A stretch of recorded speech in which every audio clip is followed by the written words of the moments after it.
సహోదరి, ప్రియమైన సహోదరుడా, అందరికీ ప్రైజ్ లార్డ్. దేవా, నీ కొరకు నిలబడతాను, నీ కొరకు నిలబెట్టు అని ఒక హృదయంలో తీర్మానం ముందు నిలబడతాను అని తీర్మానం తీసుకోవాలి.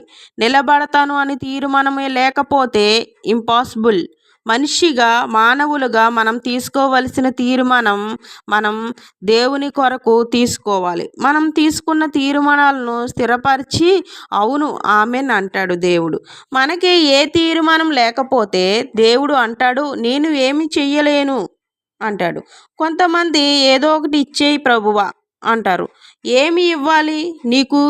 ఏమి ఇవ్వాలి? నీకు ఏం కావాలో నీకు తెలుసా? నువ్వు దేవుని అడుగుతున్నావా? Are you special? ఆత్మీయ జీవితంలో కూడా దేవా, నీ కొరకు నిలబెట్టు, అయ్యా నీ కొరకు నిలబడతాను, ప్రభువా నీ కొరకు నిలబడతాను.